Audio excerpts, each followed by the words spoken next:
My heart goes out to Mark Grayson. Invincible did nothing to deserve all this trauma. Invincible Season 3, Episode 7, It's Going Down. The Invincible War is upon us. Watch out for spoilers. Mark's talking to Eve, and he still feels bad about what happened to Powerpucks because that was a lot, and he takes responsibility for it. But he has no time to wallow because there's more trauma ahead. Multiverse versions of Invincible are wreaking havoc in cities around the world, and he has to stop them. Eve gets a call alerting her about what's happening, and Mark knows exactly who's responsible: Angstrom Levy. He gets into a fight with Mohawk Invincible at Peyton Penitentiary, and the other heroes are dispatched across the globe to take care of the others. Mark's been trying to avoid going to the dark side, so to see supervillains who look just like him terrorizing the world has to hurt.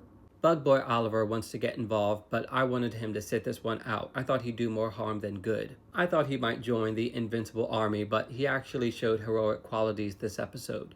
Adam Eve joins the fight, and even though I know she can hold her own, I was worried about her.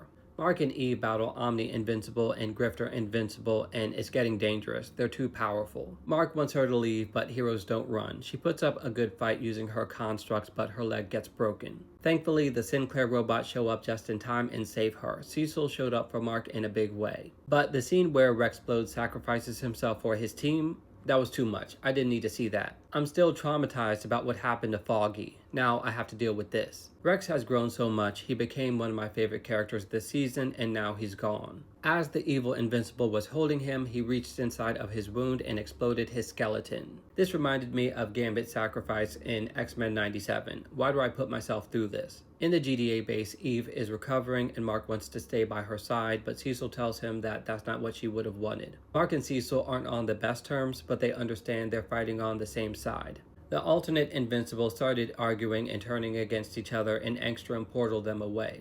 Invincible Season 3 has been getting a lot of hate for its animation, but the aerial battle between Mark and Angstrom where he's dodging drones and portals was cold. He did it with such finesse and he was locked in. He knew what was at stake and that he had to stop Angstrom. Angstrom manages to escape, but his arm gets cut off and he's no longer in power. Invincible convinces Oliver to restrain Powerplex and take his energy blast until he's drained, and I was impressed. He's been disobedient and overly violent in the past, but he's showing that maybe he can do this. This was a colossal blow. Most of the heroes are missing or out of action.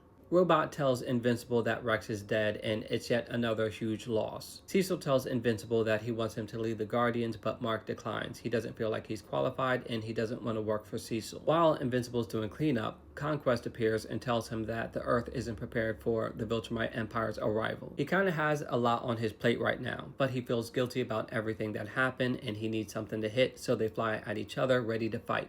Conquest is being voiced by Jeffrey Dean Morgan, so it looks like Glenn and Negan are getting around too. Invincible needs to destroy him. This episode was peak. It was painful and emotional, so many big things happened. The Invincible War didn't disappoint. I give it a 10 out of 10.